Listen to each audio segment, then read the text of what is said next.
आपकी আদালতে film star Gulshan গ্রোভারের ওপর অভিযোগ হলো যে উনি বাস্তব জীবনেও নাকি খলনায়ক। গুলশানজি, এই কথাটা কি সত্যি যে আপনার খুব ভালো লাগে যখন লোক আপনাকে বলে कल्लू कलंक कालिया दे लोग मुझको गालियां।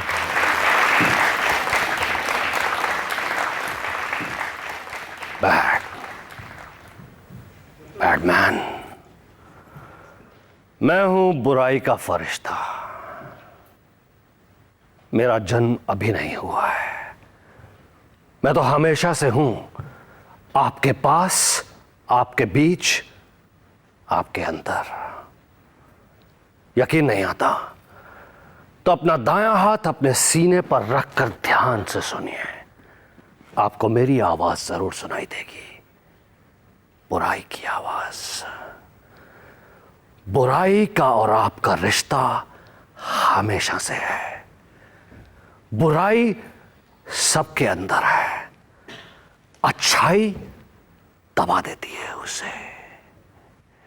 बुराई एक साजिश है अच्छाई की। अच्छे लोगों ने जानबूझकर कुछ लोगों को बुरा बनाया है ताकि उनकी तरफ उंगली उठाकर कह सके, वो देखो वो जा रहा है बुरा आदमी। Evil is created by good.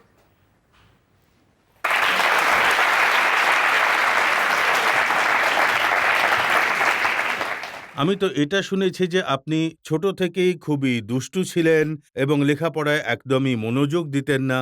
আমি একটুকু আপনাকে বলতে পারি যে যেখানে আমি থাকি, যেখানে আমি থাকতাম, ওখানকার লেডিজরা, যে মাসি আন্টিরা, তাদের আজও বিশ্বাস হয় না যে এত ভালো একটা ছেলে এই ধরনের রোল করতে পারে।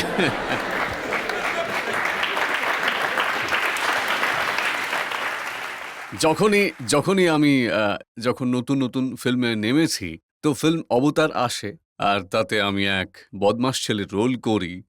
তো আমার মা রোজ সকালে গুরুদুয়ারে যায়, তো সব মহিলারা ওকে ঘিরে বসে যান আর বলেন যে, হায় হায়, এটা কি হলো, এমন তো ছিল না। ও যখন এখান থেকে গেল, নিশ্চয়ই বম্বের লোকেরা ওর উপর কিছু করেছে, আমাদের ছেলে এরকম নয়, একদম নয়। তো আমার মা বোঝায় যে ওটা শুধুমাত্র রোল, অ্যাক্টিং করছে, ইউনো। তো আই মিন, আমার মনে হয় না যে কাউকে আপনি একজনও পাবেন, পুরুষ বা মহিলা বা বাচ্চা, যে আমাকে জানতো ওই সময় থেকে বলবে যে আমি খারাপ ছিলাম। বরং আমি বলছি দেখুন, যে এই কথাটা কি সত্যি গুলশানজি যে আপনি বাড়ি থেকে পালিয়ে বোম্বাই এসেছিলেন আর আপনার মা চাইতেন না, যে উনি চাইতেন যে লেখাপড়া শিখে কোনো ভালো কাজ করুন? আমি সব সময় ফার্স্ট ক্লাস ফার্স্ট হতাম স্কুলে, রামপুরা স্কুলে। এখনো আমার নাম লেখা আছে মেধাবী ছাত্র। প্রথমবার ওই স্কুলে first class distinction in 4 subject higher secondary বোর্ডে রেজাল্ট করি। তারপরে আমি শ্রীরাম কলেজ অফ কমার্সে পড়াশোনা করতে গিয়েছিলাম, যেখানে ভর্তি হওয়ার জন্য 93%-এর বেশি মার্কস লাগতো। এটা তো বিশ্বাস করাও মুশকিল যে আপনি কলেজেও গেছিলেন।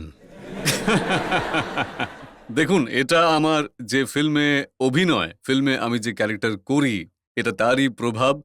সেই কারণে অ্যাকচুয়ালি তো যখন আমি আমার ছেলেকেও বলি যে 93 বা 94% মার্কস পেতাম, তো ও বলে যে, ড্যাড বেশি হয়ে যাচ্ছে না? আমি বলে দিতে চাই যে হয়তো জানা নেই যাদের, আমি দিল্লির আউটস্কার্টে পড়েছি, বড় হয়েছি। স্কুলে পড়ার সময়ে আমি রোজ একটার সময় স্কুল ছিল, সকালে আমি ঘরে ঘরে লোকজনকে ডিটারজেন্ট পাউডার বিক্রি করতে যেতাম, হাউসওয়াইফদের, লেডিসদের কাপড় ধুয়ে দেখাতাম।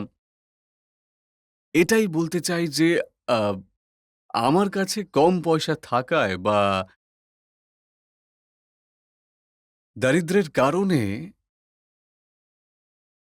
যা আমার স্বপ্ন ছিল যে আমি কিছু একটা হতে চাই, তাতে কোনো বাধা আসেনি, তাতে কোনো সমস্যা হয়নি।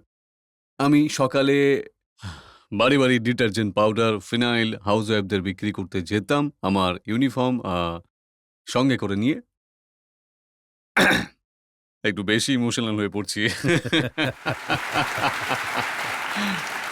কোনো ভালো বাড়ির ছেলে, সে আগে সাবান বেচে, ডিটারজেন্ট বেচে রোজগার করা গরিব ঘরের ছেলে, পরিশ্রমী ছেলে, ভালো নম্বর পাওয়া ছেলে, ও ফিল্মে গিয়ে খলনায়কই কেন হয়ে গেল? আমি অনেক বছর ধরে, কারণ অ্যাক্টিং এর ব্যাপারে আমি এত প্যাশনেট যে মরার দিন পর্যন্ত পিকচারে অ্যাক্টিং করতে চাই।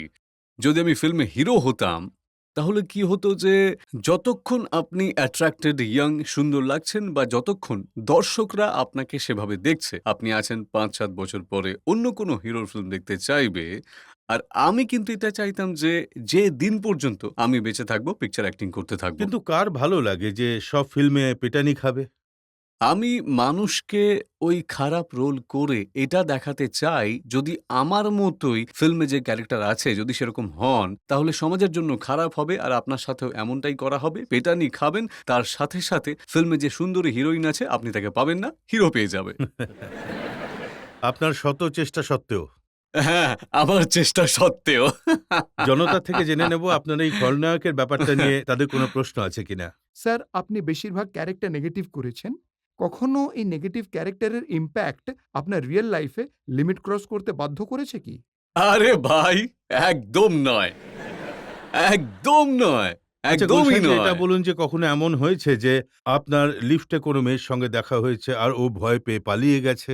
হ্যাঁ, এমন বা হয়েছে। আপনি কারোর বাড়ি গেছেন আর ওরা বাচ্চাদের লুকিয়ে দেখুন, রেখেছে? আপনাদের একটা ইনসিডেন্ট বলছি। আমি আর শাহরুখ আমরা অনেক ওয়ার্ল্ড ট্যুর করেছি। শো হয় না আলাদা আলাদা জায়গায়, যেমন লন্ডন, আমেরিকা, কানাডা। একই ফ্লোরে আমরা আছি।